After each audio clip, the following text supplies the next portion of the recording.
It's alright, it's okay. There's something to live for. Jesus told me so.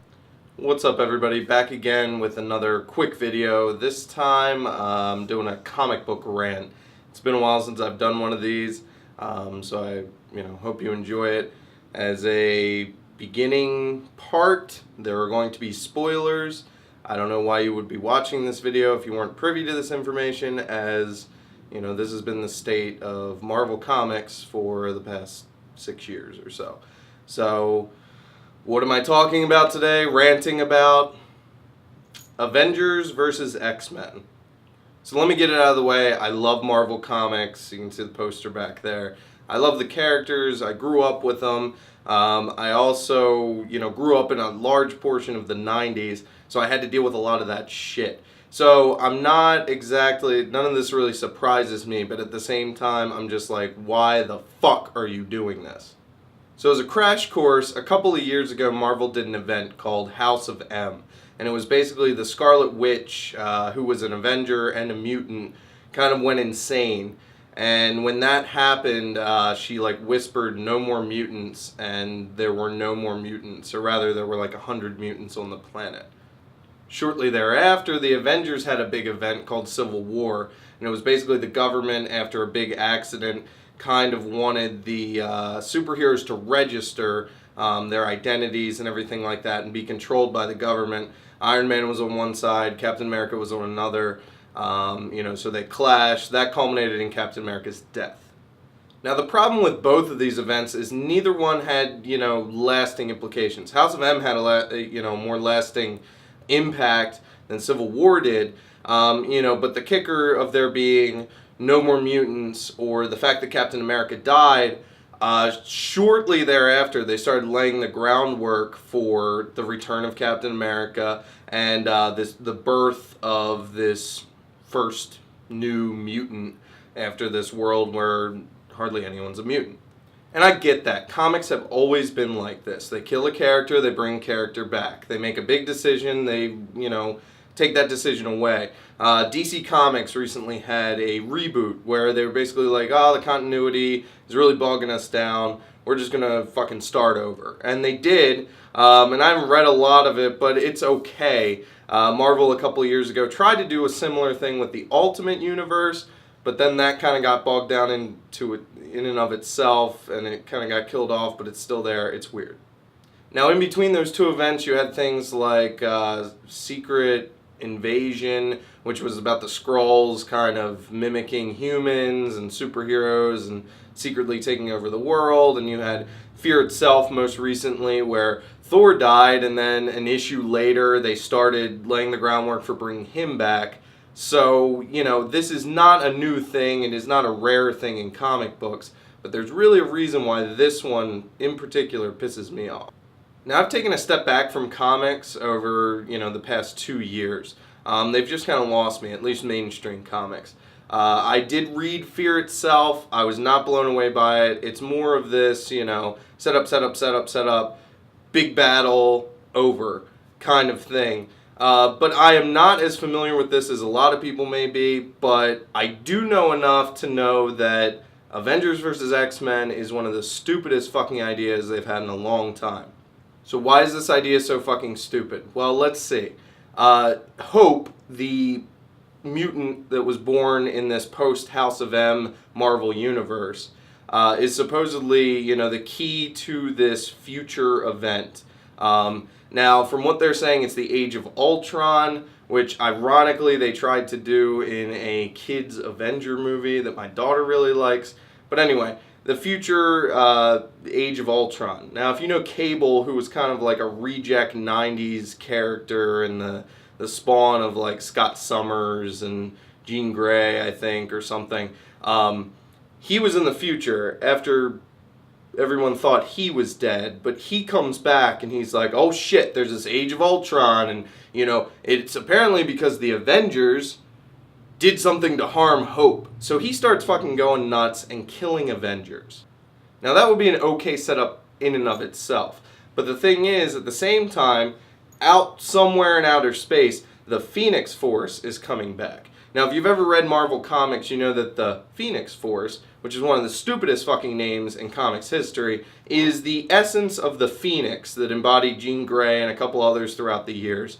And it basically lets them die and resurrect, but it's one of the most powerful entities in the universe. And that shit is, you know, streaming through the universe, destroying shit in its path. So that's going on at the same time that Cable came back.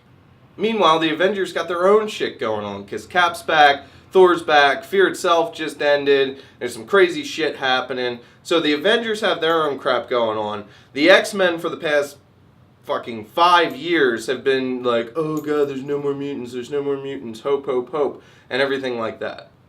Now again, the series isn't out, so I don't really know, but this is just my gut reaction to this.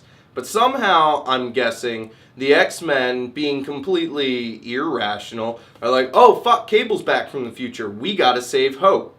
So they start fucking duking it out with the Avengers, which makes no fucking sense, because if you've read any comics ever, you know that the Avengers and the X-Men, for the most part, get along pretty well. And there's the whole save the world thing and all that kind of stuff. So one fucking guy, yes, a mutant, and yes, you know, part of the X-Men team or whatever, comes back from the future and is like, oh fuck, you know, they hurt Hope, and the X-Men go apeshit insane and supposedly start fighting the Avengers.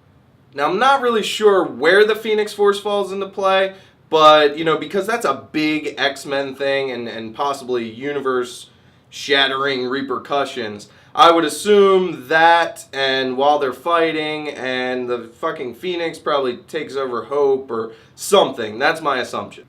The real kicker here is that Marvel once again decides to fucking do a giant event shortly after another one. But this is slightly different because this event is fucking huge. This is a 12-issue series in and of itself. Now, comics used to be where if you had a mini-series, a crossover event, something big, it would be self-contained in the issues themselves, and then you would have, you know, the tie-in issues with the other books. And when you were reading the main issues, the main series, as it were, they would have these little fucking blurbs, which I always loved as a kid, because it was like little Easter eggs or whatever, and then you would go hunt down the clues and blah, blah, blah, where it would be like, see, you know, X-Men 297, and it would tell you what they were referencing into that thing. Now, Marvel doesn't do that shit anymore. All they fucking do is they put out this giant series of regular, you know, 12 issues of Avengers versus X-Men, right? And then you have the Avengers books, and then you have the X-Men books, and then for whatever fucking reason, every other Marvel book ties into this.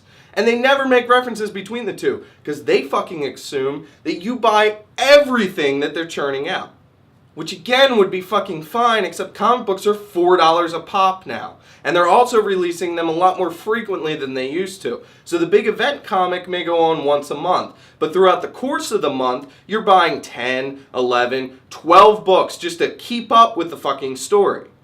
But honestly, why would you want to keep up with the story? This is just obviously a cash cow, just fucking terrible idea of a book. Because you know what's going to happen at the end. Some shit is going to hit the fan. You're going to be like, oh crap, kind of like when Cap died or Thor died or, you know, there's no mutants. And you're like, oh shit. And then 2, 3, 4 weeks later, maybe a couple months later, it all goes fucking back to normal. It all goes back to normal.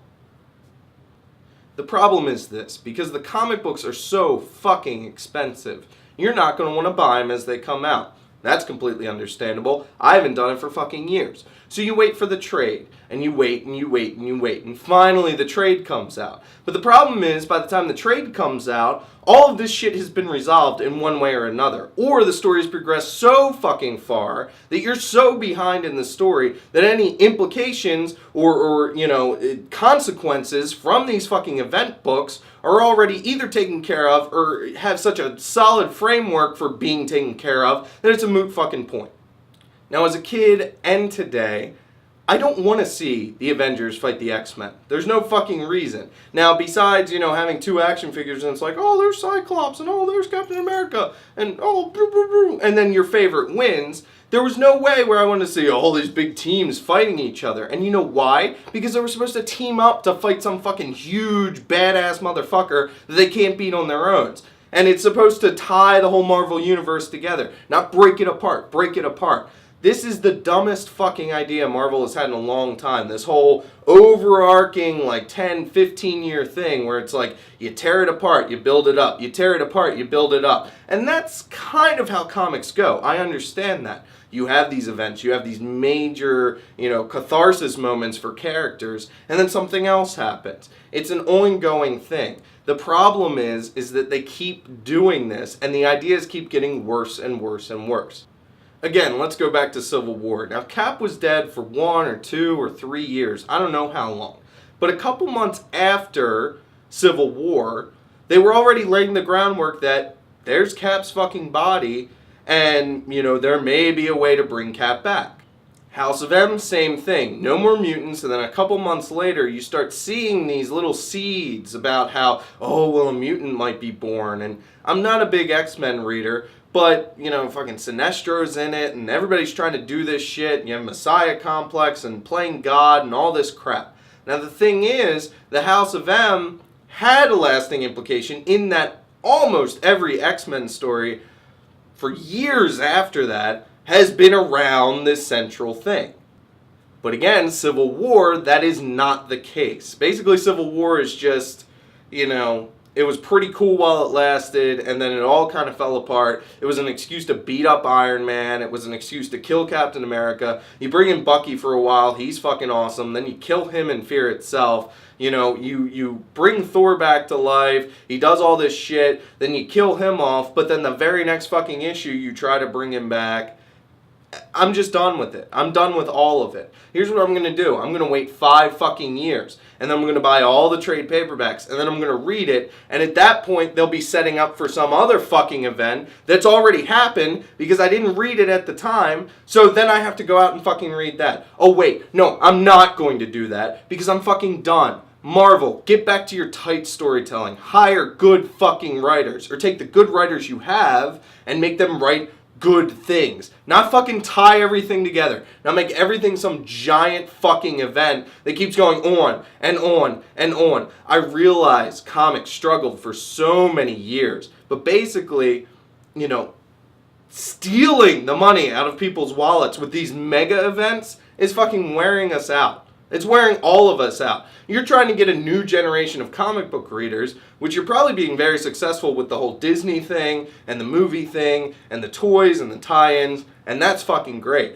But the problem is when they go to the comic shop, which there aren't many anymore, but when they go to the shop to read your fucking comics, or, they'll do it on their iPad because everything's digital, they'll see, mommy, can I have $4 to buy a comic book? Sure. And then it's 15 pages of fucking shit. And then, mommy, can I have $4 to buy another comic book? It's fucking ridiculous. Either bring your prices down, put out more quality material. I don't fucking know. I don't own a giant business, but as a consumer, it really fucking pisses me off. And, whatever. X-Men, Avengers, it's going to make a ton of fucking money, especially with the Avengers movie coming out, and everybody's going to be like, oh shit, the Avengers, and I see X-Men, why aren't they in a movie together? That's because Fox and fucking Disney can't come to an agreement. Same thing with Sony. So regardless of what I say, this is going to make a ton of money. But and I know, before it even fucking comes out, that it's giant shit. And you are basically throwing money, making it rain, for giant shit.